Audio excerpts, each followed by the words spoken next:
ሚዩት አድርጉት ቀሲስ። ልብ በሉ ይሄን ቃል እዩ እና ቀጥዬ ቀሲስ ሰጣቸዋለሁ። ትልቁ ላይ አድርገኝ።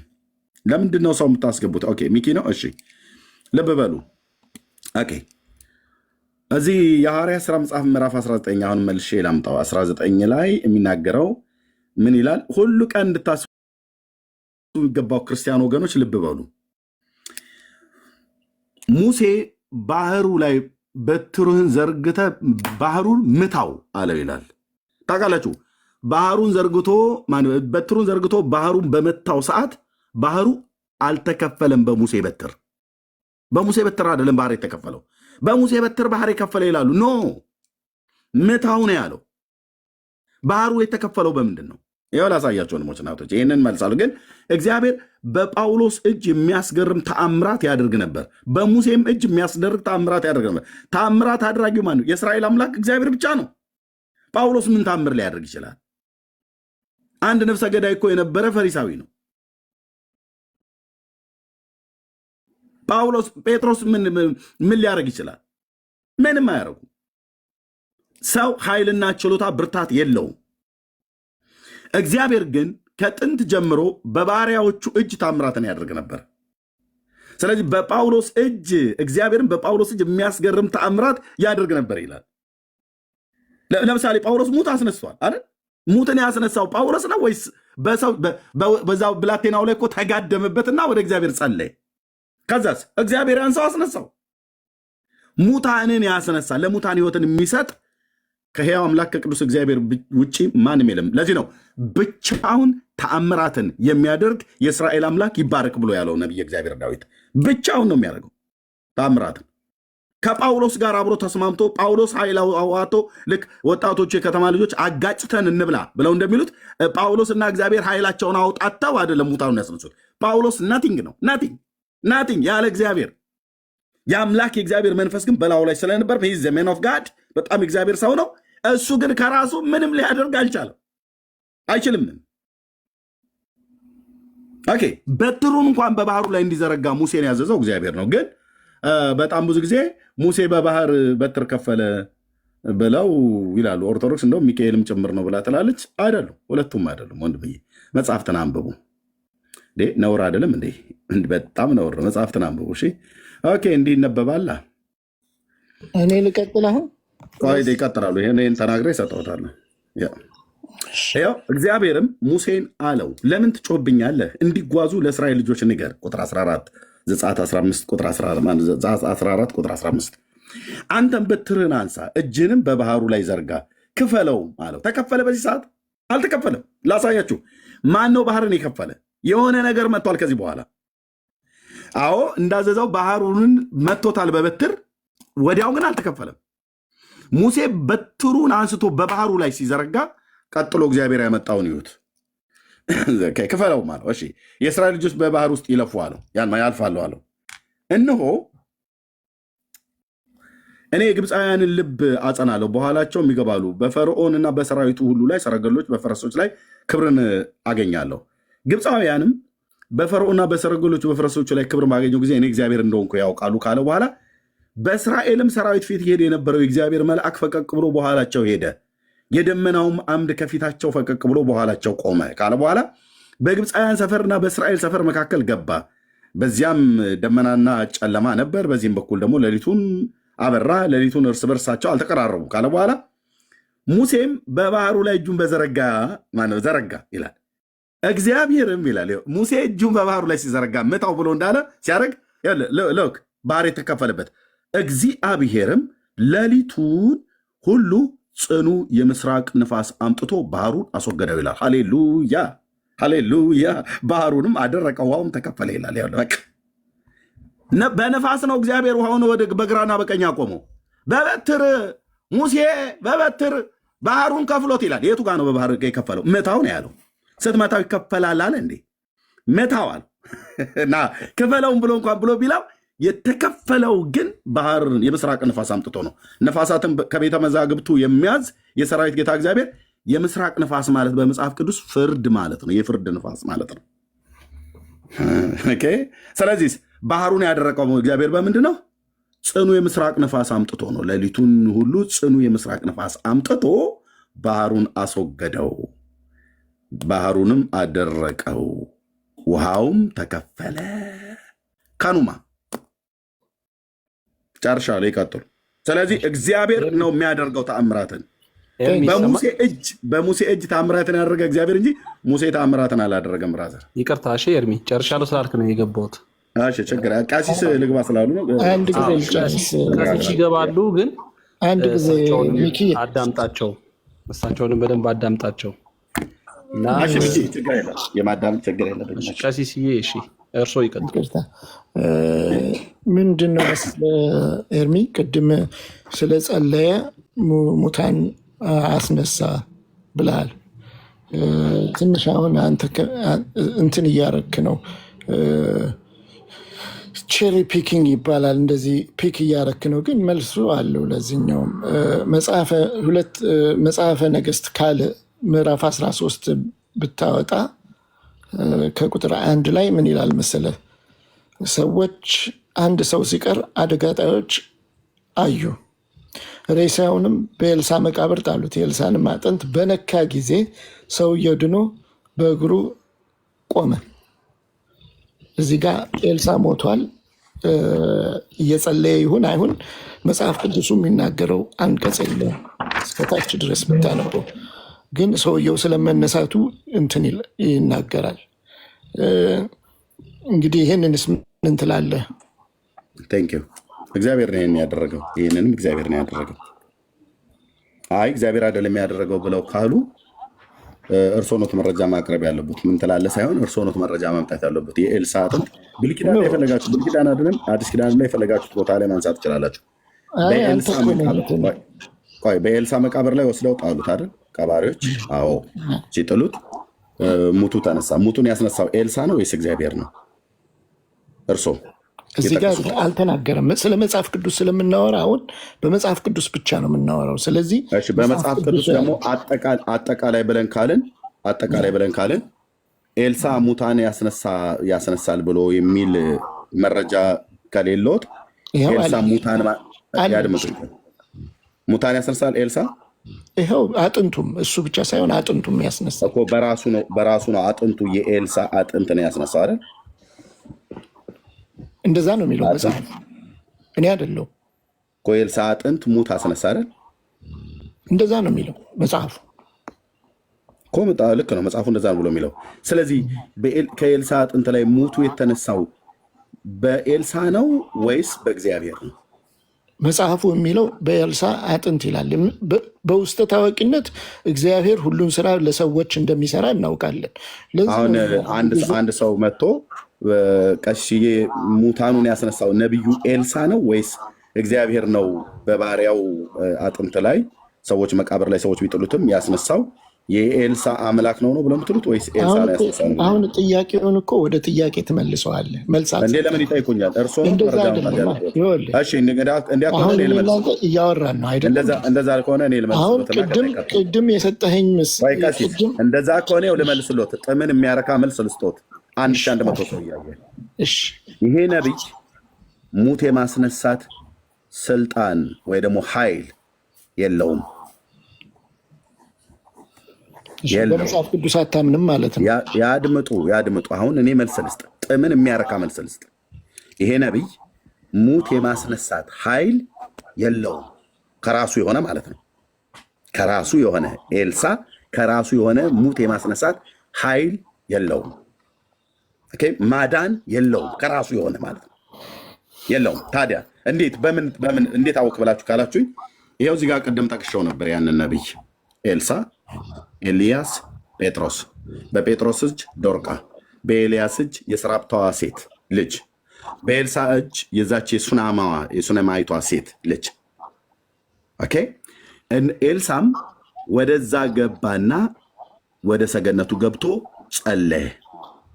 አፉን በአፉ ላይ አይኑን በአይኑ ላይ አድርጎ ወደ እግዚአብሔር ምን አለ ይላል? ኤልሳ ጸለየ፣ ለመነ። እግዚአብሔር ሙቱን ሰው እንዲያስነሳላት ማለት ነው።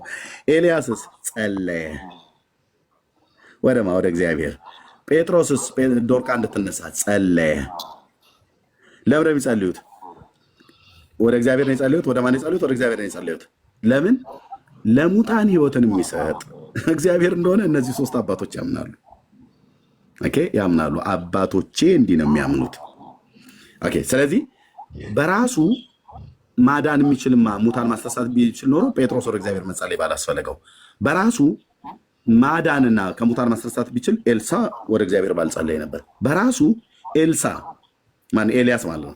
በራሱ ኤልሳ ደግሞ ሙታን ማስነሳት ቢችል ኖሮ ወደ እግዚአብሔር ባልጸለይ ነበር። በህይወተ ስጋ ሳለ ኤልሳ ሳይሞት በሚሞትበት በሽታ ገና ታሞ ሳይሞት በፊት ኤልሳ በህይወት እያለ ለሱናማይቱ ሴት ስለ ልጇ ወደ እግዚአብሔር ጸልዮ ነው ሙት የተነሳው። የማውቀውን እኮ ነው የምትነግረኝ። አዲስ ነገር አይደለም። ልጨርስ። ቅድም እርሶ እኮ የጠቀሱት ጥቅስ አለ። ዮሐንስ 14:12ን ጠቅሰው እኔ ካደረኩት የበለጠ ታደርጋላችሁ ብለዋል ጌታ ብለው፣ አዎ ብለዋል። ግን እሱ ካደረገው ቆይ አድምጡኝ። ግን አፍራሽ ነው። ኧረ ቆይ ልጨርስ። በመድኃኒ ዓለም ክርስቶስ ልጨርስ ሰጥቶታል። የዮሐንስ 14:12ን ጠቅሰው እኔ ካደረኩት የበለጠ ታደርጋላችሁ ብለዋል ብለው አሉ። አሁን በዚህ መካከል እርሱ የሚያሳዩን ቀጥሎ ስሰጠውት እድል እርሱ ለሙታን ህይወትን የሚሰጥ ጌታ ነው። ይኸው እዚህ ሮሜ መልክ መጽሐፍ ላይ ቅድም በቃሌ ነበር የተናገርኩት። ለህዝቧን በመረጃ ላሳይ። ህዝብ ሰብሰብ ብለው ሲሉ ይሰብኩ ነበር አባቶቼ። ይኸው እንደዚህ ይላል። ይኸው ስለ አባታችን ስለ አብርሃም በሚናገርበት ስለዚህ ከህግ ብቻ ሳይሆን ከአብርሃም እምነት ደግሞ ለሆነው ለዘሩ ሁሉ የተስፋው ቃል እንዲጸና እንደ ጸጋ ይሆን ዘንድ በእምነት ነው። እርሱም ለብዙ አሕዛብ አባት አደረግኩ ተብሎ እንደተጻፈ ለሙታን ህይወትን የሚሰጥ የሌለውንም እንዳለ አድርጎ በሚጠራ ባመነበት በአምላክ ፊት የሁላችን አባት ነው ይላል። በአምላክ ፊት ማን ነው የሁላችን አባት የሆነው? አብርሃም ነው። የእምነት አባት ስለሆነ ማለት ነው የሁላችን አባት ነው። ግን ለሙታን ህይወትን የሚሰጥ ማን ነው? የአብርሃም አምላክ ማለት ነው። የሌለውንስ እንዳለ አድርጎ የሚጠራ ማን ነው? የአብርሃም አምላክ ማለት ነው። አሁን እርሶ ለሙታን ህይወትን እንደሚሰጠው የሌለው እንዳለ አድርጎ የሚጠራ አንድ ጻድቅ ከማርያም ጀምሮ አሳዩኝ፣ ከመላእክትም አንድ። እኔ ይኸውልህ የለም ብዬ ዘጋሁትኝ በአራት ነጥብ። ከመላእክት መካከል ለሙታን ህይወትን የሚሰጥ የለም። ከጻድቃን መካከል የጌታ እናት ማርያም ጨምሮ ለሙታን ህይወትን መስጠት አትችልም። ጴጥሮስስ አይችልም። ኤልሳስ አይችልም። ኤልያስስ አይችልም። አይችሉም። ስላልቻሉ ነው ወደሚችለው ጌታ ጸለዩ የሚለው። ኤልሳ ጸለየ፣ ኤልያስ ጸለየ፣ ጴጥሮስ ጸለየ፣ ጳውሎስም ጸለየ ይላል። እዚህ ጋር ጳውሎስንም ልጥራው ነገር ጳውሎስም ሙት ስላነስነሳ ጸለየ ይላል። ወዴት? ወደ እግዚአብሔር ጸለየ። ጳውሎስ ጸለየ፣ ኤልሳ ጸለየ፣ ኤልያስ ጸለየ፣ ጴጥሮስ ጸለየ። ለምን? እነሱ ስለማይችሉ ወደሚችለው አምላክ ለመኑ። ስለዚህ ሲለምኑ እግዚአብሔር ለባሪያዎቹ ታምራትን አደረገላቸው። ጴጥሮስ ሲጸልይ እግዚአብሔር የጸሎቱን መልስ መለሰለት። ዶርቃን አስነሳት። እግዚአብሔር ነው ያስነሳት፣ ኖት ጴጥሮስ። ኦኬ። ኤልያስ ጸለየ፣ እግዚአብሔር ጸሎቱን መለሰለት። ብላቴናው ተነሳ። ማን ያስነሳው? እግዚአብሔር። ኤልያስ ጸለየ፣ አልችልም ይሄ ነገር ከአቅሙ በላይ እኮ ስለሆነ ማለት ነው። ኤልሳ የሚያደርገው ነገርማ ወደ እግዚአብሔር አይለምን ራሱ ነው። ልጨርስና አጠቃላይ ልሰጠት ነው። ስለዚህ እነዚህ ታላላቅ አባቶች ሙታን አስነስተዋል። ጴጥሮስ፣ ኤልያስ፣ ኤልሳ፣ ጳውሎስ፣ ሁለት ሐዋርያ፣ ሁለት የብሉይ ኪዳን ፈርጥ የሆኑ ታላላቅ አባቶችን ጠቅሻለሁ። በእጃቸው ሙታን ተነስተዋል። አንዳቸውም በራሳቸው ኃይልና ብርታት ለሙታን ህይወትን አልሰጡም። ለሙታን ህይወትን የሚሰጥ የአብርሃም አምላክ ቅዱስ እግዚአብሔርን ለምነውታል። ስለዚህ ለሙታን ህይወትን የሚሰጥ ማን ነው? አፍርሶ የሚሰራ ማን ነው? ጌታዬና ጌታዬ ብቻ ነው። ማርያም አትችልም፣ ጳውሎስ አልቻለም፣ ዮሐንስም አልቻለም፣ ማንም አይችልም። ቅዱስ ሚካኤል፣ መልአክ ሁሉ ቢረባረቡ አይችሉም። አይችሉም ማለት አይችሉም ነው። አራት ነጥብ። ለሙታን ህይወትን የሚሰጥ እግዚአብሔር ብቻ ነው። አለቅ። መረጃ ካለው ታምጡ። ኤልሳ በህይወት እያለ ጸልዮ ነው የዚችን ልጅ አስነሳላት። ከሞተ በኋላ ኤልሳ አስነሳ ብለው ቢሉ ከመሳቅ ውጭ ምን አደርጋለሁ? መቼስ በህይወት እያለ ነፍሱ ከስጋው ሳትለይ ጸልዮ ወደ እግዚአብሔር፣ እሱ እንደማይችል አውቆ ጸልዮ ወደ እግዚአብሔር ብላቴናውን ካስነሳ የደረቀ አጥንት ኤልሳ ራሱ ነው ያስነሳው እግዚአብሔር አይደለም ብለው ያሉኝ ከሆነ በእውነት ትውልድ ይስቅቦታል። ምንስ ልናደርግ እንችላለን? የደረቀ አጥንቱ የኤልሳ ሲነካው ግን ሙቱ ተነስቷል። ማን ያስነሳው? እግዚአብሔር ነው ያስነሳው። የግድ መጻፍ የለበትም እዛ ቦታ ላይ ያስነሳው እግዚአብሔር ነው ብሎ የሚል መጻፍ የለበትም። ኤልሳም ነው ብሎ የሚል አልተጻፈም። እግዚአብሔርም ነው ብሎ የሚል አልተጻፈም። ታዲያ በባሪያው እጅ አስቀድሞ በሕይወተ ሥጋ በነበረበት ሰዓት ላይ ለሱናማይቷ ሴት ልጅ ሲጸልይ ሙታንን ያስነሳ እግዚአብሔር በባሪያው መቃብር ላይ ታምራትን አድርጓል። አንድ ጊዜ ብቻ ነው የተደረገው። ሰዎቹም እኮ ያድነው የኤልሳ መቃብር ያድናል ብለው እኮ አደጋ ጣዮች ስለመጡባቸው ነው። ሶርያውያን አደጋ ጣዮች ስለመጡባቸው ለመሸሽ ብለው ነፍሳቸውን ለማስመለጥ ብለው የመቃብር ስፍራ ነበረ ሊቀብሩት ነው ይዘው እየሄዱ ያሉት። ኦኬ ሊቀብሩ ይዘው እየሄዱ እያሉ አደጋ ጣዮች መጡ። ከዛስ መቃብሩ ላይ ወረወሩት። ሲወረውሩት የኤልሳ መቃብር ላይ ነው እና ከዛ ተነሳ ማለት ነው ሰውዬው። ማን ያን ሙት እንዲነሳ ያደረገው?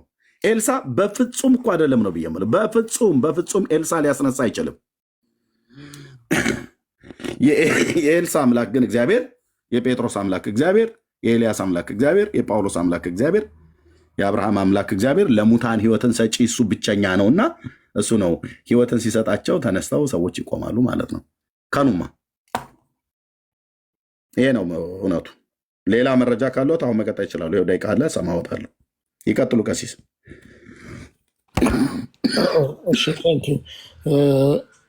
ያው እየደጋገምክ ነው የነገርከን እነ እንትና የተናገሩትን በመጽሐፍ ቅዱስ ላይ የተባለውን እኔ ያመጣሁልህ መጽሐፍ ምንድን ነው ሊነግርህ የፈለግኩትም የጌታችን ኢየሱስ ክርስቶስ የተናገረው ቃል የታመነ እንደሆነ ነው። ይህም በዮሐንስ 14:12 የተጻፈው ቅድም የተነጋገርንበት ቃሉ የታመነ ነው። ስለዚህ ይህንን ስለምናምን ማናቸውም ነገር ቢያደርጉ ኢየሱስ ክርስቶስ ቀድሞ የገባላቸው ቃል ስለሆነ ፍርድም ሁላ እንዲፈርዱ ኢየሱስ ክርስቶስ ብቻ አይደለም የሚፈርደው፣ በእሱ የሚያምኑት ሁሉ እንዲፈርዱ ስልጣንን ሰጥቷል እግዚአብሔር። ስለዚህ የሚያድነው እግዚአብሔር ኢየሱስ ክርስቶስ እንደሚያድን የምናምን ከሆነ እሱ የተናገረውን ሁሉ የምናምነው ከሆነ እነዚህ ሰዎች ደግሞ አድነዋል። የእኛ ቤተክርስቲያንም ለዚህ ነው ሕይወታቸውን የምትጽፈው ገድል ተብሎ የሚጻፈው እነዚህን ሰዎች ይህን መጽሐፍ ይችን መጽሐፍ ዋቢ በማድረግ ነው። ዮሐንስ 14:12 ላይ የተደረገ ሰው ኢየሱስ ክርስቶስ እኮ ያደረጋቸው ብዙ ተአምራት አሉ ይላል። ነገር ግን እናንተ ክርስቶስ ኢየሱስ ክርስቶስ አምላክ እንድትሆኑ እንደሆነ እንድታምኑ ይሄ ተጽፏል፣ ይሄ በቂ ነው ተብሎ ለማመን ኢየሱስ ክርስቶስን እንድታምኑ ይሄ ተጽፏል። ግን ሌላ ብዙ ተአምራት ያደረገዋል እሱ በጣም ብዙ ያልተጻፉ አሉ። ስለዚህ የእኛ ቤተክርስቲያናችን ኦርቶዶክስ የጌታ ናት ስንል እንደዚሁ አለ እንትናለ እንደ ኢየሱስ የጌታ ናት ስንል እንደዚሁ አይደለም፣ ሙሉን ስለምትቀበል ነው። ዜዝ ኖ ቼሪ ፒኪንግ። እኛ ጋር እዚህ ጋር ማንፈልገው እዚህ ጋር የምንፈልገው የለም። ሁሉን ነገር ነው፣ ሁሉን ነገር እንቀበላለን። አሁን ወንድሜ ኤርሚያስ እንደምትለው ያለው አይ እዚህ ጋር ስለጸለዩ ሳይጸልዩም የተደረገላቸው አለ። ለምንድን ነው ሳይጸልዩ የተደረገው? ኦልሬዲ ቃል ስለተገባላቸው ነው። ያ ቤተክርስቲያን ቃል ያ የኢየሱስ ክርስቶስ ቃል ቤተክርስቲያናችን ስለምታምን ነው። ስለጸለዩ ስላልጸለዩ አይደለም። ኦፍኮርስ እናምናለን። ሁሉ ነገር የሚያደርግ የሁሉ ፈጣሪ የሁሉ አድራጊ ኢየሱስ ክርስቶስ እንደሆነ እመቤታችን ቅድስት ድንግል ማርያም ብለን እኛ ስንናገር ይህን ማድረግ ትችላለች ወይ ስንል ይህንን ነገር ይህንን አደረገች፣ ከኢየሱስ ክርስቶስ ያበለጠ ነገር ማድረግ ትችላለች። ለምን? ስላመነች። መቼ እናውቃለን? እንዳመነች ይሁን ስላለች በቃ አምኛለሁ ሆልዳለሁ ስትል እሺ ባለች በዛ ቅጽበቷ እምነቷን አሳይታለች። ስላመነች ይሄ እዚህ ጋር መጽሐፍ ቅዱስ ማንኛውም ነገር ገና መጽሐፍ ቅዱስ ላይ ያልተጻፈ ይሄ መጽሐፍ ቅዱስ ኢየሱስ ክርስቶስ አምላክ እንደሆነ እንድናምን የተጻፉት ብቻ ጽሁፎች ሳይሆኑ ሌላም ጽሁፎች ቢገኝ እኔ አምናለሁ። ለምን? ኢየሱስ ክርስቶስ የተናገረው ነገር እውነተኛ እንደሆነ ስለማምን ነው። ይሄ ደግሞ ቤተክርስቲያናችንን የጌታ እንድትባል ምንም የምትጥለው ነገር እንደሌለ ያስረዳናል ማለት ነው። እዚህ ጋር ምክንያት እየወሰድን አይደለም። በጣም እንለያያለን በእምነት ከፕሮቴስታንት ጋር በጣም በብዙ እኛ ከአባቶች ቅድም ሲናገር ነበር። የአባቶች እምነት እንዴት ነው ምናምን ከመጽሐፍ ቅዱስ ያልሆነ ትምህርት አንድም ቦታ የለን። መጽሐፍ ቅዱሳችን ያላት ቤተክርስቲያናችን የምታስተምረው የምትናገረው ሁሉ ከመጽሐፍ ቅዱስ ነው እና ስብከት እንዳላረገው ይቅርታ ይደረግልኝ ካበዛው። ግን ያው ማስረጃው ይሄ ነው። ማስረጃ እያሉ ነው ወንድሞቻችን። ማስረጃው እንግዲህ ያው ኢየሱስ ክርስቶስ በዮሐንስ 14:12 የጻፈው ነገር በቂ ነው። ለዚሁ አሁን ለምናወራው ርዕስ በቂ ነው። በቃ ኢየሱስ ክርስቶስ ይህን ማድረግ ትችላላችሁ። ምንድን ነው የሚያስፈልጋችሁ? እምነት ብቻ። እምነት ካላችሁ ይህን ማድረግ ትችላላችሁ። ይህን ቃል የምታምነው ከሆነ ኢየሱስ ክርስቶስ ስላመኑ ነው የሰጣቸው ይህንን ችሎታ። ስለጸለዩ ብቻ አይደለም፣ ሳይጸልዩም እንደተደረገ ደግሞ አሳየው። ሁለተኛ ነገሥት ላይ የተጻፈውን እንግዲህ በመቃብር ነው ያለው፣ የነካው መቃብሩን ነው፣ ግን ሙቱን አስነሳ። እውነት ነው፣ ሲጸልይ ነበረ። ሱናማይቷን ልጅ ሲያስነሳ ሲጸልይላት ነበረ። ልክ ነው። ከሞተም በኋላ እንኳን አስነስቷል። ይሄ ነው ኢየሱስ ክርስቶስ ካደረገው በላይ። ኢየሱስ ክርስቶስ የተጻፈ የለም። አሁን ለምሳሌ ኢየሱስ ክርስቶስ መቃብር ሆኖ ሙት አስቀምጠውለት የተነሳ የለም፣ አልተጻፈም። የተጻፈ የለም መጽሐፍ ቅዱስ ላይ ኢየሱስ ክርስቶስ በመቃብር 3 ቀን ሞቶ እያለ ሬሳ አስቀመጡለት፣ ያ ሬሳ አብረው ተነሳ የሚል አንድም ጽሑፍ የለም። እንደዛ የሚል ጽሑፍ የለም። ግን ይኸው እዚህ ጋር ከኔ በላይ ታደርጋላችሁ የሚለው ነገር እውነተኛ መሆኑን ለማስረዳት ይኸው ያመኑት ሰዎች ኢቭን ሬሳቸው የሞተን ሰው አስነስቷል። የማይዋጥለት ሰው ሊኖር ይችላል። ልክ ነው። ምክንያቱም እስላሞችም አያምኑም። ስላሴ ብትላቸው አያምኑም። ለምን? ስላሴ የሚል ነገር ስለሌለ። ነገር ግን ፍራግመንቱ አለ ስለ ስላሴ እዛ መጽሐፍ ቅዱስ ላይ አለ ስለ ስላሴ የሚናገር ፍራግመንቱ እዚህ ጋር እዛ ጋር ተብሎ እነዚህን ዶቶችን ስታገናኝ አለ እና ለአሁኑ ይበቃኛል ይመስለኛል፣ ቦሪንግ እንዳልሆንባችሁ። ምክንያቱም መልእክቱ ቀላል መልስ ነው፣ አጭር ነው፣ ሁላችንም እንደሚገባን ስለሆነ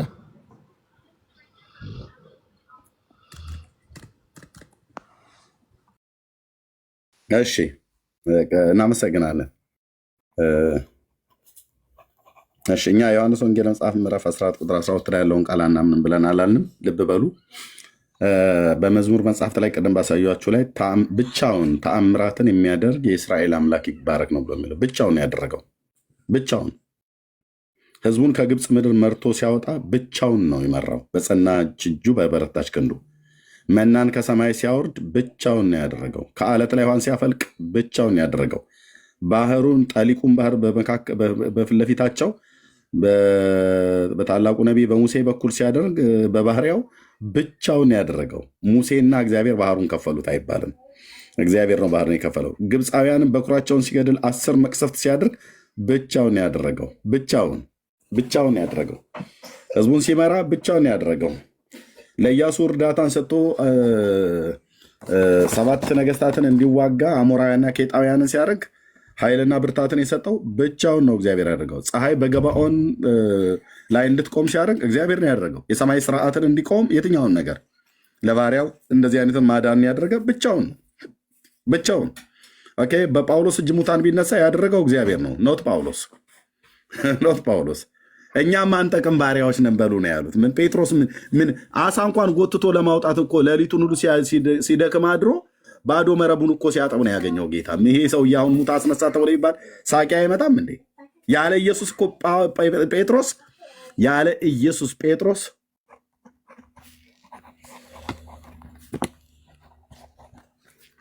ያለ ኢየሱስ ያለ እግዚአብሔር ጴጥሮስ በሉት፣ ሙሴ በሉት፣ ማርያም በላት፣ ኤልያስ በለው፣ ዋቴቨር ማናቸውንም ጥሩ፣ ማናቸውንም ደርድሩ፣ አብርሃም በል፣ ይስሐቅ፣ ኖህ በሉት፣ ሄኖክ፣ ዋቴቨር ማንም ጥሩት፣ ያለ እግዚአብሔር ተራ ሰዎች ናቸው። ያከበራቸው እግዚአብሔር ነው። ለዚህ ነው የጌታዬ እናት እንኳን ስትናገር እንዲህ አለች። ሎክ ጋይስ፣ በቃ ይሄው ነው ወንድሞች እናቶች። እንደውም በማርያም ቃል ነው የምንዘጋው። የጌታችን እናት የጌታዬ እናት እንዲህ አለች። ያላችሁ እንዲህ አለች።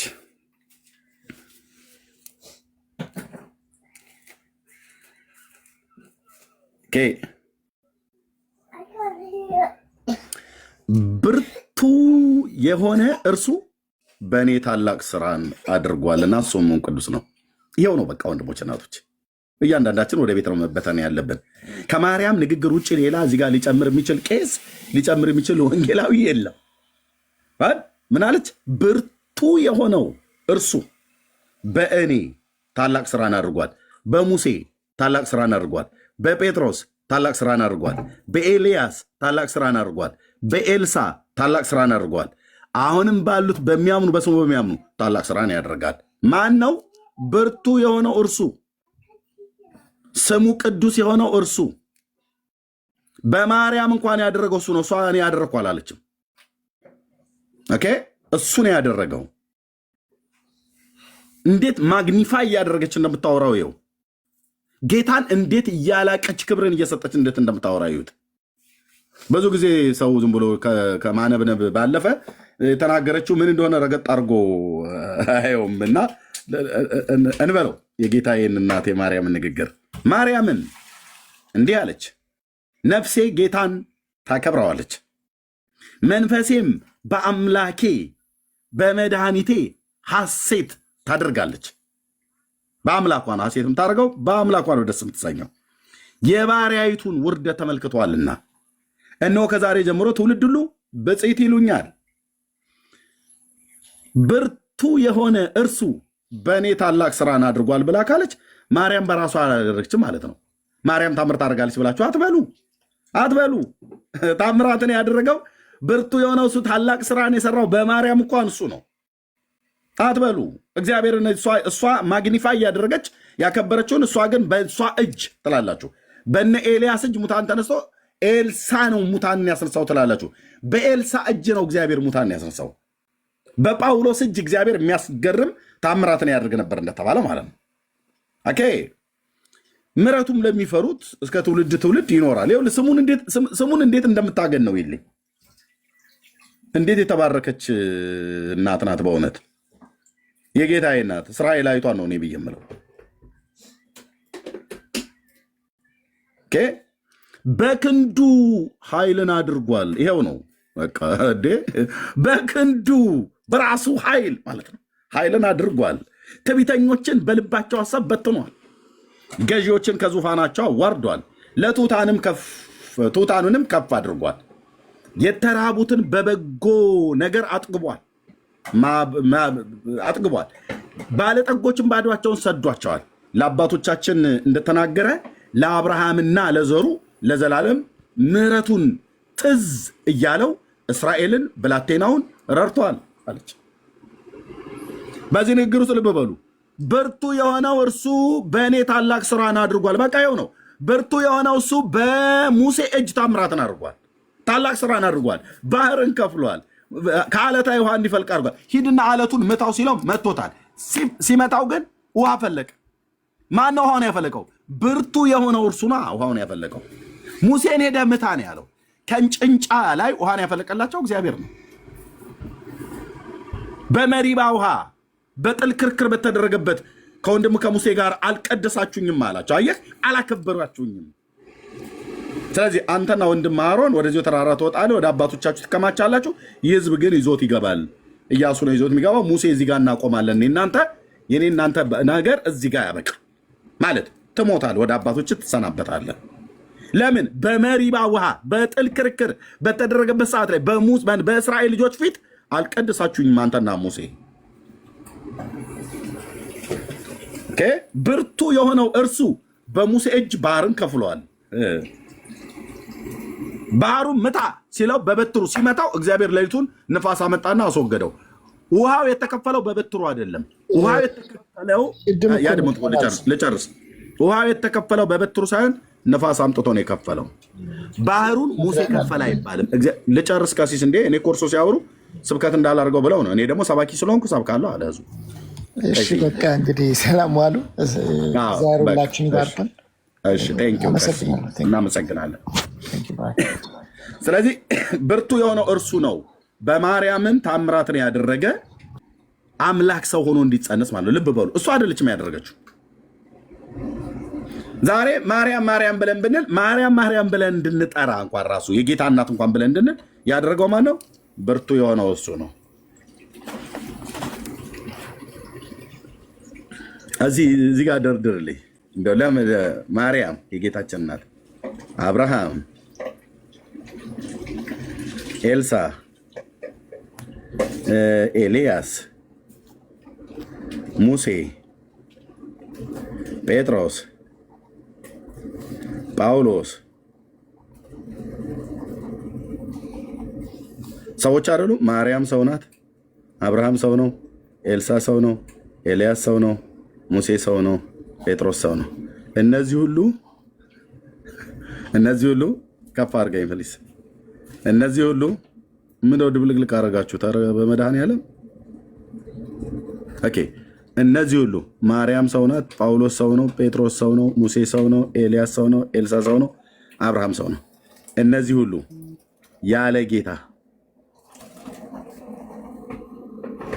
ያለ ጌታ ተራ ሰዎች ናቸው። አንተም እኔም አንቺም ያለ ጌታ ተራ ማለት ተራ ቆንጅዬ ኃጢአተኛ ተራ በፍጥረቴ የቁጣ ልጅ የነበርክ ድቡልቡል ያልክ ሞልሙል ያልክ የቁጣ ልጅ የሆንክ እግዚአብሔር ክብር የጎደለህ ነበርክ። ለማርያም ክብሯ ማን ነው? ጌታ እግዚአብሔር። ለሙሴስ ጌታ፣ ለጴጥሮስ ጌታ፣ ለኤልያስስ ጌታ፣ ለኤልሳ ለአብርሃም ጌታ፣ እዚህ ላለሱ በሙሉ ጌታ። ያለ ጌታ ተራ ሰዎች ነን። ያለ ጌታ ተራ ሰዎች ናቸው። የዛሬው ስብከት በዚህ ነው የሚያልቀው። በጸሎት የሚዘጉት ከሆነ ዝጉት ማለት ነው። ተራ ሰው ነህ ማለት ነው። እኔ ተራ ነኝ እያልክ ተራው እኔ ተራው አንቺ ተባብለህ ተኛ ማለት ነው። አለቀ እንዴ? ጫማ ታለካካላችሁ እንዴ? ትከርሻ ታለካካለህ እንዴ? ከጌታ ይኩል በሙሉ ሌሎቹ በሙሉ አውርጄ ፈጥፍጬ ታች አውርድና ንጉሱ ብቻ ላይ ይደምቃል ማለት ነው በትውልድ ፊት። አንተ ከኤልያስ ጋርና ከኤልሳ ጋር ጠባለህ እንዴ? የለኝም ጠብ። አባቶቼ እንደዚህ ነው ያሉት። ይኸው ማርያም ተናገረች። ብርቱ የሆነው እርሱ በእኔ ታላቅ ስራን አድርጓል። በሙሴስ እሱ ነው ያደረገው። በኤልያስስ እሱ ነው ያደረገው። በኤልሳስ እሱ ነው ያደረገው። በነቢያቱ በሐዋርያት ውስጥ እሱ ነው ያደረገው። አለቅ። ከእሱ ውጭ የተደረገ ምንም ነገር የለም። አለ ብለህ ካልክ እሱ በሰይጣን መንፈስ ነው የተደረገው ማለት ነው። ብቻውን ታምራትን የሚያደርግ የእስራኤል አምላክ እግዚአብሔር ይባረክ ነው ያለው። እንዴ አጋጭተው ያደረጉት ይመስል ብቻውን ተአምራትን የሚያደርግ የእስራኤል አምላክ እግዚአብሔር ይባረክ። ደስ አይልም?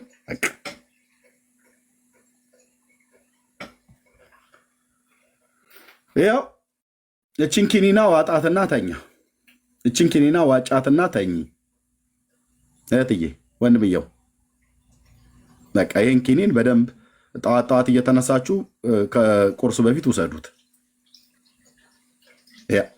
ፕሬስክሪፕሽን እየጻፍኩ ነው። ምን ላድርግ? ቤካ ወንድምነት ፕሬስክሪፕሽን እያዘዝኩ ነው። ብታበዙትም ችግር የለውም። ዶዙ ከፍ ብሎ አይገላችሁም። እንደውም ጭራሽ ቶሎ ያሸራል። እችን ጥቅስ ለጥፉና በተለይ ኦርቶዶክሳውያን ብቻውን ተአምራትን የሚያደርግ የእስራኤል አምላክ ይባረክ ይላል። አሜን። እና ቤቱን ለባለቤቱ መልሻለሁ። ወንድምነት ትልቁ ላይሆን ጨርሰናል። ሌላ ያለ ሰው ካለ እሺ፣ ስንታየውና እሺ፣ ሌላ ያለ ሰው ካለ መናገር ይችላሉ። እህትየው እንኳን ደህና መጣሽ። ቢኒያ ሰላም ብለናል። ቤቱን ምንድን ነው በጠዋቱ መዝራት ነው። አጨዳ ነው ያዝከው። በረከት ወይ ደርብን። እንግዲህ ወንጌላዊ ኤርሚያስ ጌታ ይባረክ። እኔ ግን ምንድነው ቄሱ ቢገቡ አንድ ጥያቄ ነበረኝ ለእሳቸው። ኤርሚያ አንድ ያሉት ነገር አለና አልቻሉትም። ታች አሉ ይግቡ እስኪ ቄስ። እኔም ጥያቄ ነበረኝ ቢገቡ እሳቸው። በጣም እኔ የምፈልገው ጥያቄ አንድ ነበር። አባ ካሉ ይግቡና ያውጉን። ጌታ ይባርክ። ምን አሉ መሰለሽ? ለምሳሌ ጌታችን ኢየሱስ ክርስቶስ በኋላ ተራምዶ ነበር አሉ ራይት። ሰው ከእኔ በላይ ታደርጋለህ ብሎ ካለ እኔ ደግሞ በአየር ላይ መሄድ ይችላለሁ አሉ። እርስዎ በአየር ላይ ሄዶ ያውቃሉ? አሁንስ መሄድ ይችላሉ? ምናልባት ማሳየት ከቻሉ ብዬ ነው። እሱ ብቻ ሳይሆን ስለ ኤልያስም ሲያወሩ ሁሉን ታደርጋላችሁ ብሎ ኤልያስ ችግር የለው። ኤልያሱን እኔ እሱ ነው የምጠይቀው። በነገራችን ላይ ኤልሳ ላይ ሬሳ ያስነሳው ከኔ በላይ ታደርጋላችሁ ስላሉ ነው አሉ። ከጌታ በፊት ነው የነበረ ኤልሳ። ምናልባት ኤርሚ ያረመኝ ትክክል ከሆንኩ ምናልባት 1000 ዓመት በፊት ወይ ደግሞ ከዛም በፊት ሊሆን ይችላል።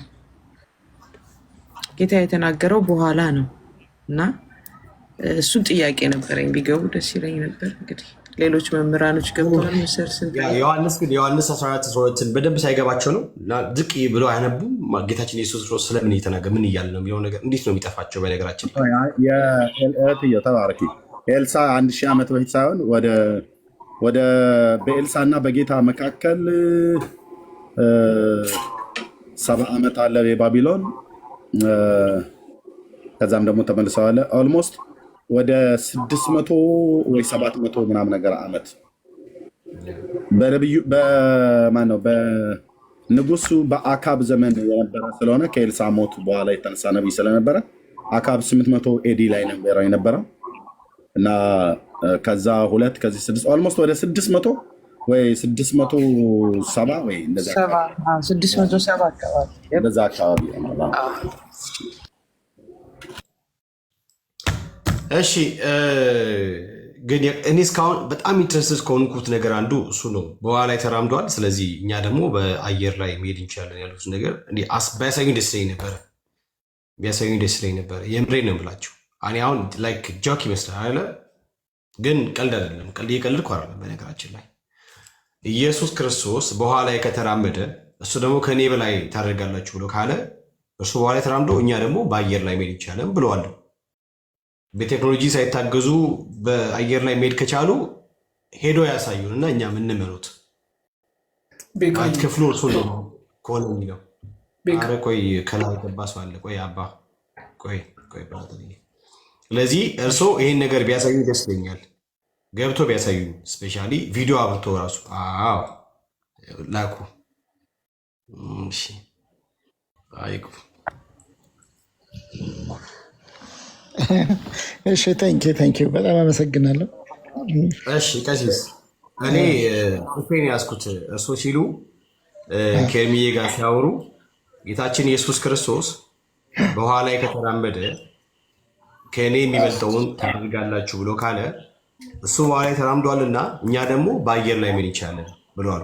እንደውም እርሶ ራሱ ምን አሉ? አሁን በአየር ላይ መሄድ ይቻላል አሉኝ እና እዚህ ምናልባት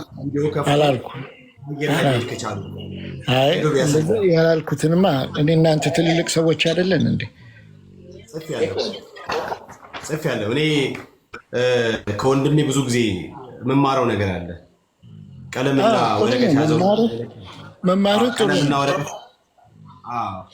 ግን የተቀዳ ነው ይሄ ነገር። ስለዚህ ምንድን ነው ያልኩ፣ እኛም ማናችንም ብንሆን ይሄ ቃል ስለምናምን ሁሉ እግዚአብሔር የፈቀደልን ሰዎች ለምሳሌ በአየር የሄዱ እነ ኤልያስ አሉ። ኤልያስ በራሱ ነው በአየር ሄደው። በራሱ የሚለው ነገር ለምንድን ነው የምታስገባው? እግዚአብሔር ይህን የሰጣቸውን ስጦታ ለምን ለመካድ ትሞክራለህ? እኛም እኮ በእግዚአብሔር ላይ ጥያቄ የለም።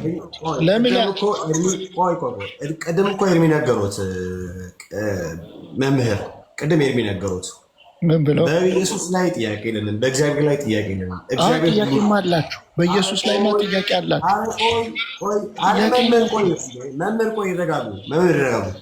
መምህር ይረጋሉ።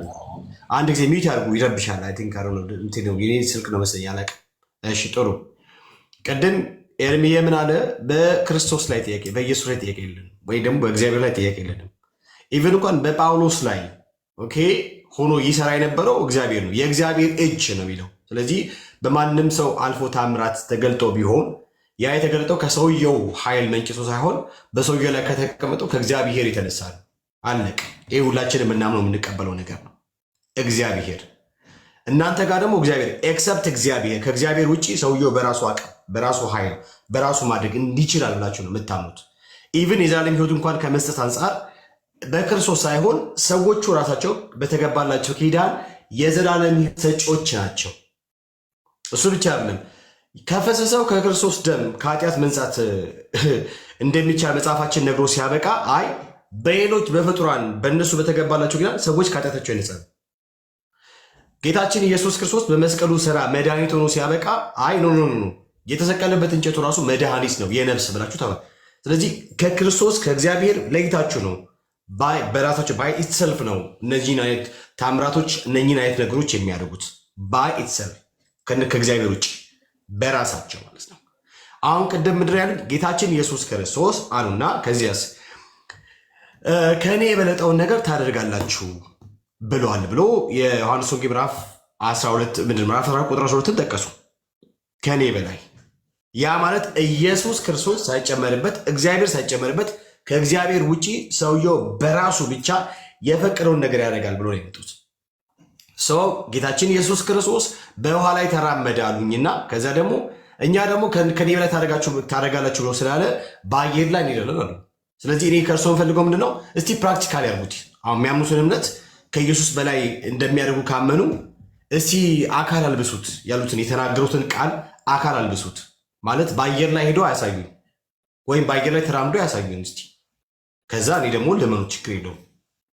ይቅርታና አንተ ካልኩ ላይ የሆነ ነገር አስተያየት መስጠት ይችላሉ?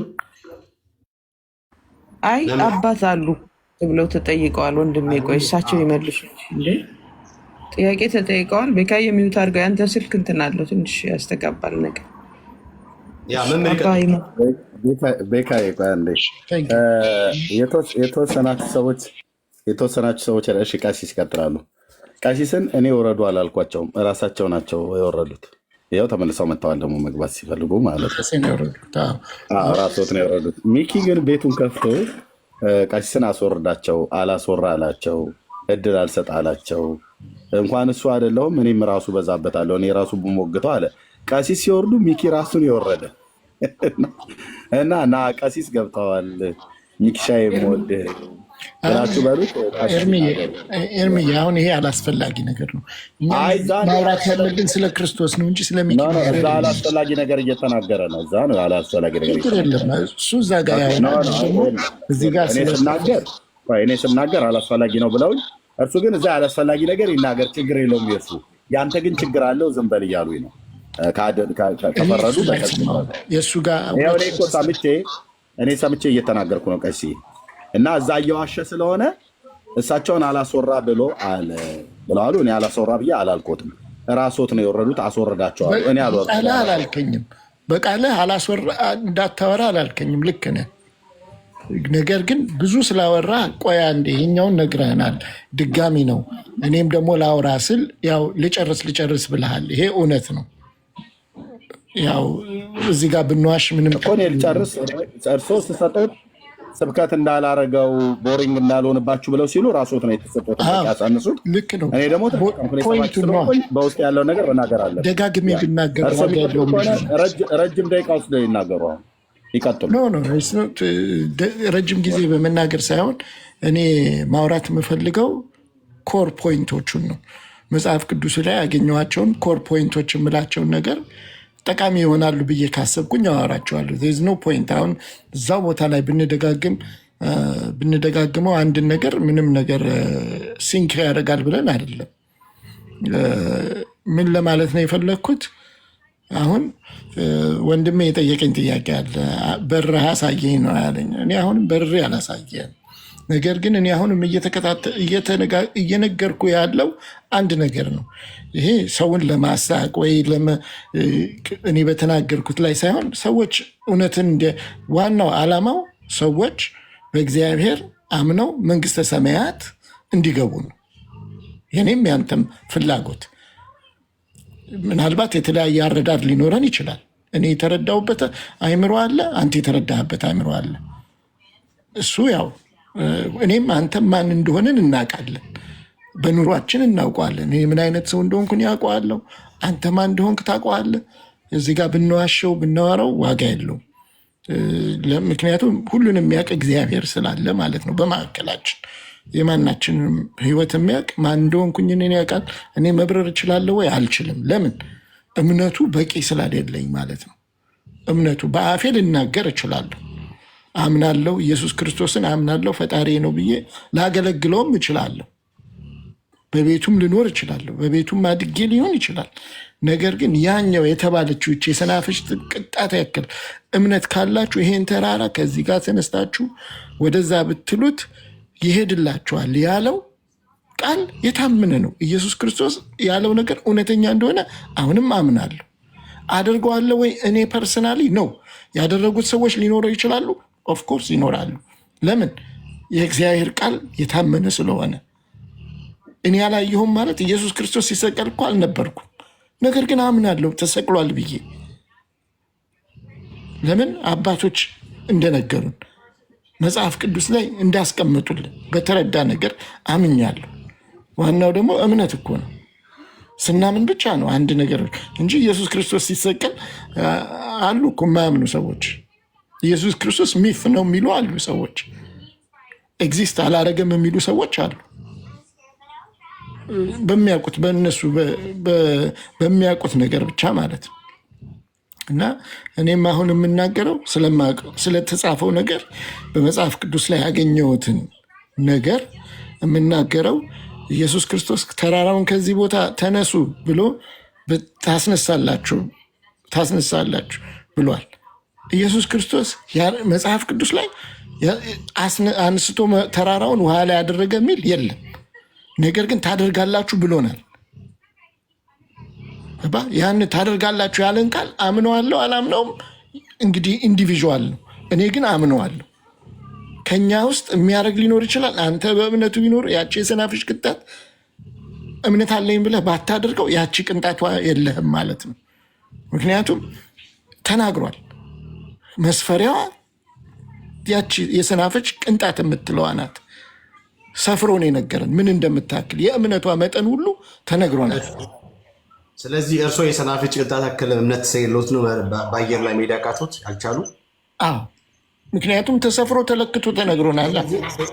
ስለዚህ የእርሶ ለምሳሌ ከእርሶ ህይወት ጋር ሲጋመድ ወይ ከእርሶ ህይወት ጋር ሲዛመድ ምንም ውጤት የለውም ማለት ነው። ምን እንደሆነ ታውቃለህ? ይሄ የኔ እምነት አይደለም፣ የኔ ሁኔታ አይደለም።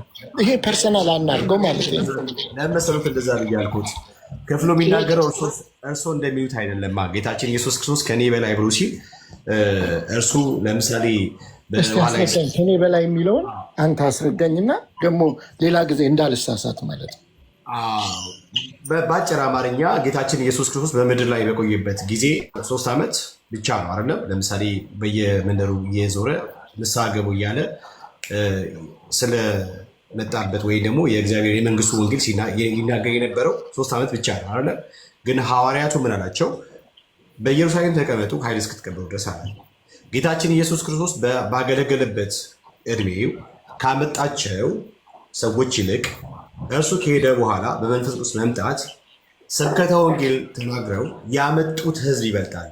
ያ ማለት ጌታችን ኢየሱስ ክርስቶስ በስብከቱ ካመጣቸው ይልቅ ሐዋርያቱ በስብከቱ ያመጣቸው ወደ እግዚአብሔር መንግስት ይጠሯቸው የምዕመናን ቁጥር እጅግ ብዙ ነው ማለት ነው። ሌላ ነገር ምን አሊያን ደግሞ እሱ ካገለገለበት ይልቅ እነሱ ያገለገሉበት በማገልገላቸው ደግሞ ያመጡት ህዝበ ክርስቲያኖች ወይ ደግሞ ወደ ጌታ መንግስት ቢጨምሩት አዲስ ነፍሳቶች የነሱ ብዛት ነው የሚያመለክተው። ከክርስቶስ ይልቅ እነሱ ስለ ወንጌል አብዝተው እንደተዘረጉ እንደሚዘረጉም ጭምር ነው የሚያወራው።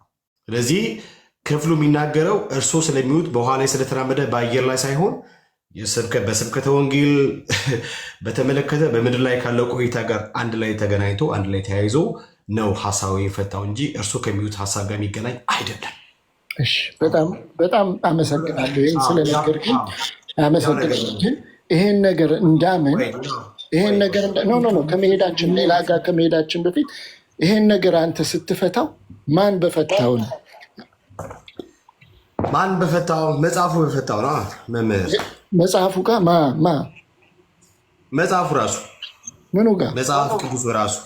እሺ አሳየኝ። ያኛውን ጥቅስ ጠቅሶ ላስነብቦት እስኪ። አመሰግናለሁ። ለምሳሌ ይህንን ኮሜንታሪ ላስነብቦት እስኪ አንብቡ። እኔ እኮ በጣም የእኛን ሀሳብ ላሳዩት ችግር የለም። ኮሜንታሪው የማን ነው? ማን ነው የጻፈው? ላሳዩት። እሺ የአዲስ ኪዳን ማብራሪያውን እዩት ወንድምዬ። አሁን ያልኩህን ሰማኸኝ? የማን ማብራሪያ ነው? የትኛው አባት ነው ይሄንን ያብራራው? መምህር እየሰሙኝ ነው? እየሰማሁ ነው። አዎ ከሰሙኝ ጥሩ ነው። ስለዚህ ላስነብቦት ቁጥር 12 ላይ ስለምንድን ነው የሚናገረው የሚለውን ሀሳብ ማን ያብራራው? ይህንን መጀመሪያ ይኸውልህ ኢየሱስ ክርስቶስ ይህንን አለ ስንል ማን ያለው? ኢየሱስ ክርስቶስ። ያውቁታል ይህንን ሰው እና ያውቁታል። ከቀደሙ አባቶች ከሆነ ጥሩ። ከቀደሙ አባቶች በቃ ኮመንተሪውን ከፈለጉ ይመኑና ይቀበሉ፣ ካልፈለጉ ደግሞ ይተዉት። እኔ ላንበበው። በቃ ኮመንተሪው ትክክል አይደለም ማለት ነው። ትክክል አይደለም። እሺ ትክክል ካልሆነ እርስዎ እንዳሉት የአሁኑን ቅድም የጠየቁትን አድርጓ። ታዲያ ያድርጉታ። ነገርኩህ። ማድረግ እንደማልችል ነገርኩህ። ስለዚህ ካልቻሉ ምንድነው? ካልቻሉ እርሱ ያሉት ሀሳብ ትክክል አይደለም ማለት ነው። እኔ ያልኩት ትክክል ነው ማለት ነው። ምን ማለት ነው? ጌታችን ኢየሱስ ክርስቶስ በምድር ላይ የቆየው 3 ዓመት ከምናምን ነው። በዛ በቆይታው ሰብኮ ወደ ጌታ ካመጣቸው ወይ ደግሞ ወደ ራሱ ከሳባቸው ይልቅ እርሱ ወደ እግዚአብሔር ወደ አባቱ ካረገ በኋላ በመንፈስ ቅዱስ መምጣት ደቀ መዛሙርቱ ኃይልን ተቀብሎ ያመጡት ነፍሳቶች ይበልጣሉ ነው በአጭር አማርኛ። እና በኮመንተሪ በጻፈ ሰው ሁሉ ታምናለህ ማለት ነው? እየሰሙኝ ነው? ኮመንተሪ በጻፈ ሰው ሁሉ ታምናለህ ወይም? የኔ ጥያቄ አሁን ጥያቄው እሱ ለምሳሌ ኮሜንተሪ በጻፈው ሰው አምናለሁ። ለምሳሌ ከኔ ወገን በማንኛውም አላምንም። እኔ ለምንድን ነው የማምነው? ኦኬ ታንክ ዩ ቬሪ ማች። እሺ አይ ክላሪፋይ ለማድረግ ነው። ምክንያቱም ብዙ ኮሜንተሪዎች ስላሉ ሌላ ኮሜንተሪዎችን አውጥቼልህ ሁሉም ኮሜንተሪ ካመንክ በጣም ብዙ የተሳሳቱ ኮሜንተሪዎች የጻፉ የቤተክርስቲያን አባቶች ያልሆኑ አሉ። የቤተክርስቲያን አባቶች ያልሆኑ የማንቀበላቸው አሁን የምንቀበላቸው ከአትናቴዎስ አለ ብትለኝ ከሌማ እቀበልሃለሁ። ስለዚህ ያንን በማስረጃ ካሳየኸኝ ከምንቀበላቸው አባቶች ልክ አንተ እንዳልከው ማለት ነው የምትቀበላቸው የማትቀበላቸው አሉ አይደል? ስለዚህ አንተ ከምትቀበላቸው ሳይሆን እኔም ከምቀበላቸው የቤተክርስቲያን አባቶች ተብለው ከሚጠሩ ከፈለግከው ሴንቸሪ ወስደህ ከፍቶ ያሳዩ። ማን ነው እንደዚህ ብሎ የፈታው? ለምሳሌ ጌታችን ኢየሱስ ክርስቶስ እዚህ ጋር የተጻፈውን ሀሳብ ወይም የዮሐንስ ወንጌል ያለው ማን ነው እርሱ እንዳሉት የፈታው? ማን ነው? በራሱ ኃይል በራሱ በማመንጨት በራሱ ስልጣን ሰዎችን ይፈውሳል፣ ያድናል፣ ሰዎችን ወደ እንትን ይጨምራል ምናምን ነገር ያለው ማን ነው? አሁን እኮ ጥያቄ እየጠየቅኩ አንተ ጥያቄውን ወደ እኔ ተመልሰህ ማን ነው አልኩት እኮ ማን ነው አልኩት። ቃሉ በቃ አሳዩ። ኮመንተሪ ያሳዩ። ማሳየህ እኮ ነገር የለም። እኔ በኮመንተሪ አይደለም አሳዩኛ። ታዲያ ለምሳሌ እንደዚህ ብሎ የፈታባት አለ። ኮመንተሪ ይሄድ አይደለም። እኔ ቃሉን አንብቤ ስሙኝ። አሁንም ለምሳሌ እርሶ ቅድም እንዳሉት ኢየሱስ ክርስቶስ ከእኔ በላይ ብሎ ሲል እሱ በኋላ ተራምዷል። ደን ደግሞ እኛ ደግሞ ከእሱ በላይ ማድረግ ስለምንችል በአየር ላይ መራመድ እንችላለን እንደማለት ነው ብሏል። ስለዚህ ክርስቶስ ኢየሱስ በምድር ላይ ሳለ በውሃ ላይ ስለተራመደ እኛ ደግሞ ከእሱ በላይ እንድናደርግ ስለተሰጠን በአየር ላይ መሄድ ይቻላል ወይ ደግሞ መሄድን ተሰጠን ብሎ የሚለውን ኬታ መጡና ስላየሁኝ ነዋ የሄዱ ማስረጃ አምጡ። ኤልያስ ማስረጃ እንደዛ ብሎ የፈታ ማስረጃ አምጡ። ኤልያስን መጽሐፍ ቅዱስ የሄደ ሰው አልከኝ አይደለ? ኤልያስ በራሱ ሄደው እንዴት በራሱ ሄደው ማለት ማስረጃ አምጡ። በራሱ እቺ ይኸውልህ እንዲህ አይነት ነገር በራሱ የሚያደርገው ማንም ሰው ማስረጃ አምጡ። ማስረጃ መጽሐፍ ቅዱስ ሲፈቱ ነው ያሳዩ። ማንም በራሱ ሊያደርግ እንደማይችል በራሱ ነው ወይ የሄደው? ሁለታችንም ካወራን እኮ አንሰማማም አይደል? እኔ ወንድ እኮ ማስረጃ አምጧ ታዲያ። መጽሐፍ ቅዱስ ከፍተው ለምሳሌ ኤልያስ በራሱ ወደ ላይ እንደበረረ ያሳዩ። እኔ ያልኩ በራሱ ሄደ በራሱ አልሄደም አይደለም ያልኩ። እኔ ያልኩ ኤልያስ ሄዷል ነው ያልኩ። እባክዎትን ማስረጃ መጽሐፍ ቅዱስ ከፍተው ያወራሉ? ዝም ብሎ ነው የሚያወሩት? እኔማ በመጽሐፍ ቅዱስ እኮ ነው ማወራለሁ። ኤልያስ የሄደበትን ላሳይህ። ኤልያስ በአየር ላይ እንደሄደ ልንገርህ፣ ላሳይህ፣ ላውጣ። ኤልያስ በራሱ ምንም ከእግዚአብሔር አምላክ እኔ እኮ ይኸውልህ ይህን እኮ ነው ይኸውልህ ይሄኛው የእምነት ያለው ሰው ጥያቄ አይደለም የምጠይቀው ያለው። አሁን ልክ እስላሞቹ ራሱን አምጡ፣ እስላሞቹን ተውትና ኤልያስ በራሱ ልክ እንደነሱ ኤልያስ ራሱ በአየር እንደሄደ ከመጽሐፍ ቅዱስ ያሳዩ ማስረጃ እንደሄደ አሳያለሁ። በራሱ ሄደ በምን ሄደ የሚለውን አይደለም፣ ነገር ግን እንደተነጠቀ አሳያለሁ። ማስረጃ አምጡ። ኤልያስ በራሱ ነው ያሉት ቅድም። እዚህ ጋር ኢየሱስ ክርስቶስ ካደረገው ይልቅ እኛ የበዛ እናደርጋለን። ቢኮዝ ታደርጋላችሁ ስላለ መጽሐፍ ቅዱሱን ያለው እኔ አይደለሁም። እባክዎትን አሁንም ያድምጡኝ። ቀደም ያሉት እርስዎ ጌታችን ኢየሱስ ክርስቶስ ከእኔ በላይ ታደርጋላችሁ ብሎ ሲል ከእርሱ በላይ እንደምናደርግ ከጌታችን ስልጣን ተቀብለናል እና በራሳችን ከእሱ በላይ እናደርጋለን ብለዋሉ ቅድም። ያ ማለት በዋሌ መራመድን በአየር ላይ ቀይሮታል፣ ለውጦታል ማለት ነው። ከፍ አድርጎት አሳድጎት ማለት ነው። ሰው ማስረጃ ስሮት ኤልያስ ብለዋሉ። ስለዚህ ኤልያስ እርስዎ እንዳሉት በራሱ ወይም ደግሞ በራሱ ኤልያስ በአየር ላይ መሄድ አለበት። ኦኬ፣ ያለ እግዚአብሔር ያለምንም በራሱ ስልጣን። ስለዚህ ከመጽሐፍ ቅዱስ በማስረጃ ኤልያስ በራሳቸው ወይም በራሱ እንዲሄድ ያሳዩ። ራይት የቆይ ይቀጥሉ። አባ ቅድም እኮ ቆይ ማስረጃ አምጡ። ማስረጃ ትጠይቅ፣ ችግር የለም። አሁን ነው ማስረጃ ለኔ መጀመሪያ ማስረጃ እስቱ። ኦኬ፣ ኤልያስ የሄደበትን ነው የምትፈልገው? በአየር ኤልያስ በራሱ የሄደበትን በአየር የሄደበትን እኮ በራሱ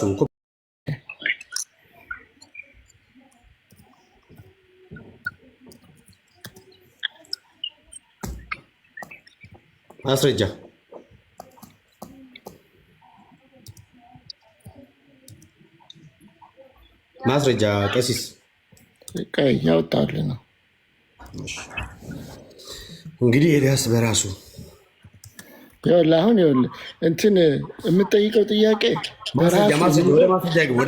ወደ ማስረጃ ይግቡ። በራሱ የሚለውን ነገር ሄዷል አልሄደውም ነው የሚለው። በእናንተ የቤተ እምነት ውስጥ ሁሉም ሰው በራሱ ነው የሚያደርገው ከእግዚአብሔር ውጭ። እንደዛ የሚል የለም። እንደዛ የሚል አንተ በጣም ብዙ እናሳያለን ከመጽሐፍ ቅዱስ በራሱ እንዴት ይባላል? እንዴት በኢየሱስ ክርስቶስ እናምናለን። እባክዎትን ማስረጃ። ቅድም ስንት ጊዜ ኤርሚ ያሳየ የእግዚአብሔር እጅ እያለ ነው። የእግዚአብሔር እጅ አይደለም ብሎ የእግዚአብሔር እጅ ነው የካዱት። ሰውየው ወይም ደግሞ አንዱ አገልጋይ በራሱ ኃይል እንዳደረገ ነው ያወሩት። ያ ማለት እርስዎ አንድ ሰው ከእግዚአብሔር ውጭ በራሱ ኃይል የፈቀደውን በራሱ ስልጣን ያደርጋል። እንደዛ በራሱ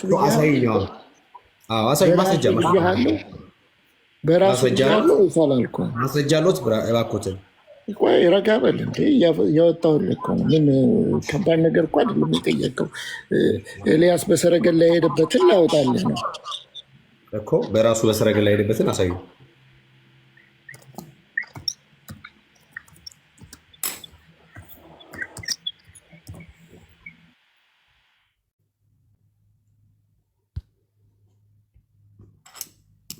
ማስረጃ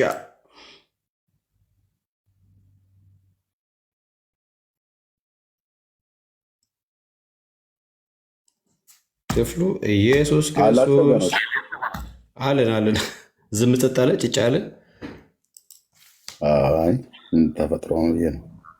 ያ ጌታችን በስብከቱ ካመጣቸው ይልቅ ሐዋርያቱ በስብከታቸው ያመጡት የሕዝብ ቁጥር ይበልጣል ነው በቃ ንጽጽሩ፣ ሌላ ምንም የለም። ጌታችን ኢየሱስ ክርስቶስ በምድር በነበረበት ጊዜ ካገለገለው ከተዘረጋው ይልቅ ሐዋርያቱ በዘመናቸው የተዘረጉት ስለ ወንጌል ምንድነው እሱ የሮጡት ሩጫ ነው ንጽጽሩ። ሌላ ምንም ንጽጽር የለውም። እዚህ ጋር ሌላ ምንም ንጽጽር የለውም እንጂ በራሳቸው ኃይል በራሳቸው አቅም የፈለጉትን ነገር ሲፈልጉ ሙታንን ማስነሳት፣ ሲፈልጉ ዕውራንን ማብራት፣ ሲፈልጉ ደዌን መፈወስ ምናምን ከራሳቸው ኃይል ያመነጩ አይልም። ወደ ጉዳይ ወደ ማስረጃ ይግቡ። መጽሐፈ ነገሥት መጽሐፈ ነገሥት እሺ ልክፈት። መጽሐፈ ነገሥት 2 ቀዳማዊ ነው ካልዕ ሁለተኛው እሺ ምዕራፍ ስንት አሉኝ? 2 ከዚያስ ከስንት ጀምረ? ከ11 ጀምረ። እሺ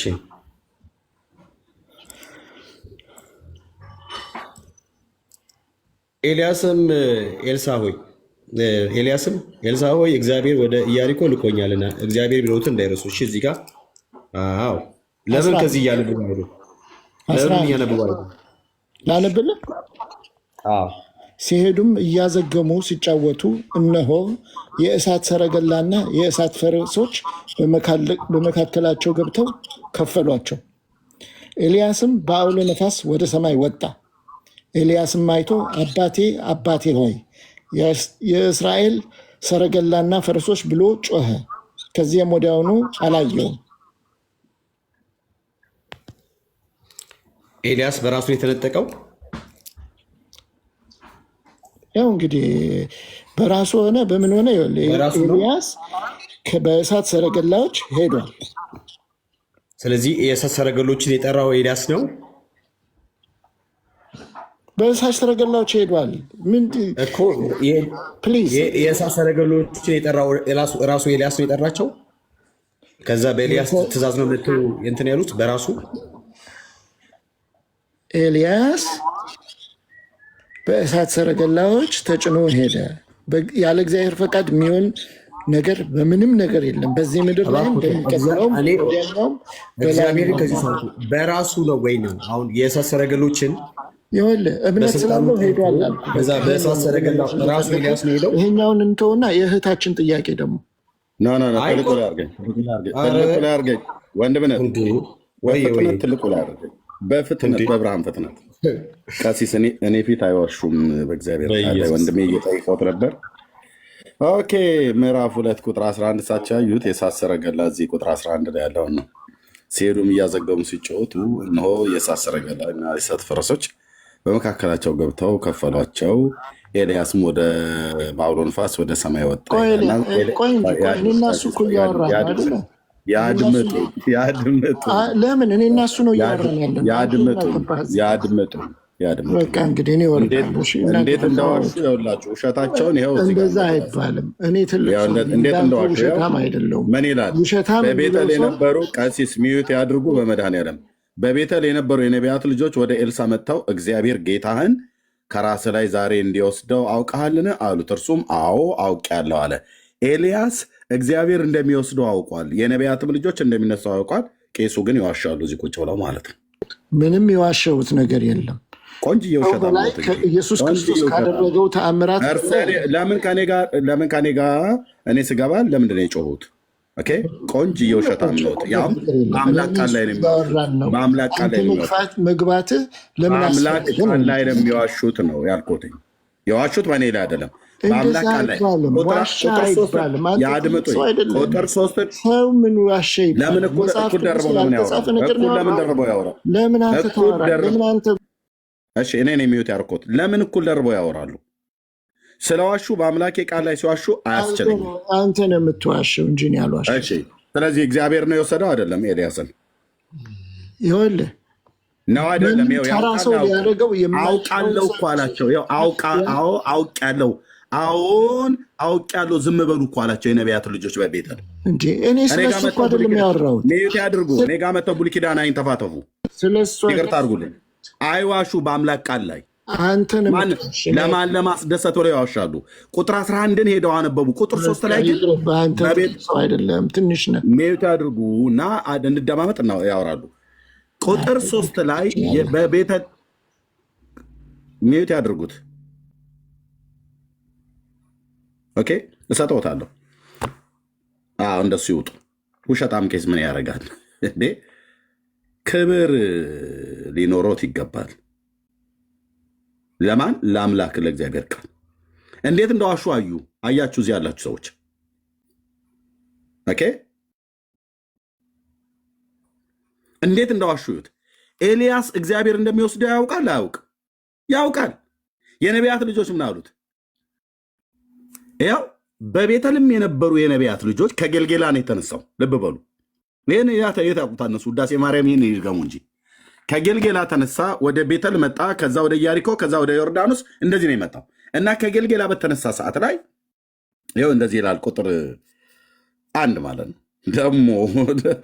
ደግሞ ስለምወዳቸው አባቶች የነቢያት አንስተው እዚህ ሊዋሹ ይፈልጋሉ እንዴ? እንዲህም ሆነ እግዚአብሔር ኤልያስን በአውሎ ንፋስ ወደ ሰማይ ሊያወጣው፣ እግዚአብሔር ነው የሚያወጣው ማለት ነው። ይታያችሁ ራሱን የወጣው ብለው ሊሉ ማለት ነው። ዳር ያዙ። እኔ ባለ ቦርጫም ባለ ጢማም ፓስተሪውን ቄስ እግዚአብሔር ቃል ላይ የሚዋሽ ቀጣፊን አልፈልግም። ያመኛል አልኩ። የእግዚአብሔርን ቃል ስትነካ ውስጥ የተቀበልኩት መንፈስ እንደዛ ነው የሚያደርገን። እንዲህም ሆነ እግዚአብሔር ኤልያስን በአውሎ ንፋስ ወደ ሰማይ ሊያወጣው፣ እግዚአብሔር ነው በአውሎ ንፋስ ሊያወጣው የወደደው። የእሳቸው ሙግት ምን ነበረ? ኤልያስ በራሱ ኃይል ነው ያደረገው ብለው ሊሉ ይተኙ። እሺ ቀሲስ ይተኙ።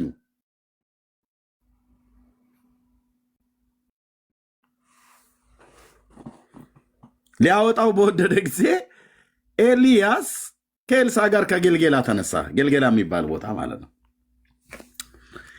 ኤልያስም ኤልሳን እግዚአብሔር ወደ ቤተል ልኮኛል፣ እባክህ በዚህ ቆይ አለው። ኤልሳም ሕያው እግዚአብሔርም በሕያው ነፍስም እምላለሁ አልለይህም አለ። ወደ ቤተልም ወረዱ።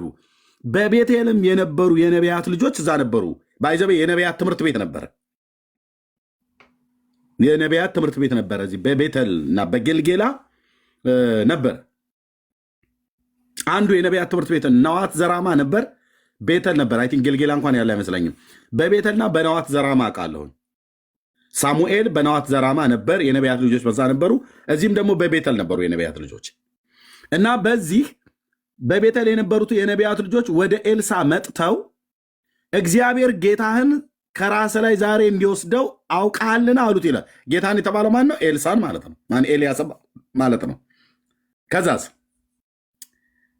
እርሱም አውቅ ያለው ዝም በሉ አላቸው ይላል። ኤልሳ ማለት ነው ይህንን የተናገረው። አውቅ ያለው ዝም በሉ ብሎ ያለው ማነው? ኤልሳን ነው። ይህን ለነቢያት ልጆች የተናገሩት። የነቢያት ልጆች ግን ምን አሉ? ጌታህን እግዚአብሔር ጌታህን ዛሬ ከራስ ላይ እንዲወስደው አውቃልን አሉት። እግዚአብሔር እንደሚወስደው አውቀዋል። የነቢያት ልጆች ስለሆኑ ማለት ነው። ኤልያስን እግዚአብሔር ሊነጥቀው እንደሆነ ገብቷቸዋል። የነቢያት ስፒሪት ነውና የነቢያት መንፈስ ነውና ተረድተዋል፣ አውቀዋል። ኤልሳም አዎ አውቄአለሁ አለ።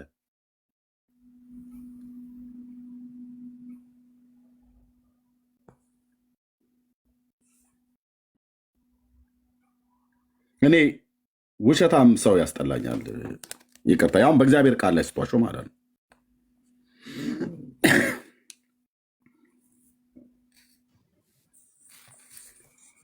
በኢያሪኮም የነበሩ የነቢያት ልጆች ይህኑ ተመሳሳይ ቃል ነው የነገሩት።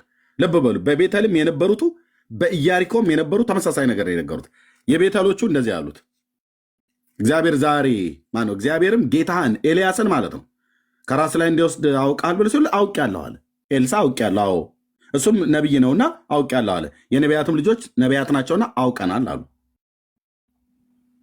ከዛስ በኢያሪኮ የነበሩትም የነቢያት ልጆች ወደ ኤልሳ ቀርበው እግዚአብሔር ጌታን ከራስ ላይ ዛሬ እንዲወስድ አውቃልን አሉት። አዎ አውቄያለሁ፣ ዝም በሉ አላቸው። በቤተልም በኢያሪኮም የነበሩት የነቢያት ልጆች ለኤልሳ ያስተላለፉለት ኤልያስን እግዚአብሔር ዛሬ ካንተ ይወስደዋል ነው። እግዚአብሔርስ ቁጥር 1 ላይ ኤልያስን በአውሎ ንፋስ ወደ ሰማይ ላይ ያወጣው። ኤልያስ በራሱ ኃይል ነው የወጣው ብለው ለማለት እኮ ነው የሚታተሩት እዚህ ቁጭ ብለው።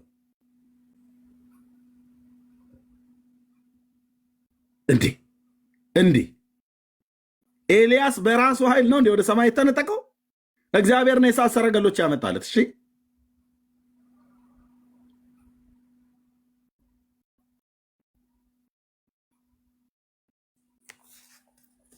እንዲህ አይነት ውሸት ይተዉ እና እንደዚህ ይላል። ቆይ አንዴ ቆይ ይቅርታ።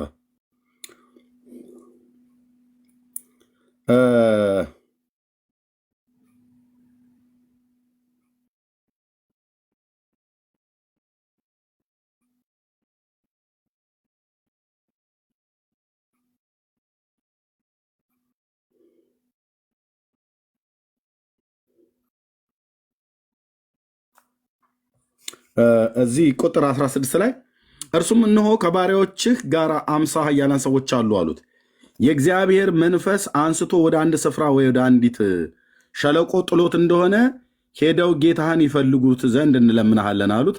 እሱም አትስደዱ አላቸው ይላል። ኤልሳ ማለት ነው። ኤልያስን የእግዚአብሔር መንፈስ ነጥቆ አንስቶ የሆነ ቦታ ላይ ወስዶ ጥሎት ይሆናል። ምክንያቱም ሲሻገሩ ዮርዳኖስን አይተዋቸዋል ሁለቱ። ሲመለስ ግን ኤላሻ ብቻ ነው የተመለሰው፣ ኤልያው የለም። እና ኤልሳ ግን ስለሚያውቅ ሲመለስ የኤልያስ መንፈስ በሱ ላይ አርፏል ብለው አሉ። ሲሄዱ ሁለት ነበሩ ሄዱት ወንዙን ሲሻገሩ። ከዛስ ሲመለስ ግን ኤልሳ ብቻ ነው የተመለሰው፣ ኤልያስስ የለም፣ እግዚአብሔር ወስዶታል። ከዛ እንደውም ምን አሉ እነሱ የጌታ የእግዚአብሔር መንፈስ አንስቶ ወደ አንድ ተራራ ወይ ወደ አንድ ሸለቆ ጥሎት እንደሆነ ሄደው ጌታህን ይፈልጉት ኤልያስን ይፈልጉት ዘንድ እንለምናለን።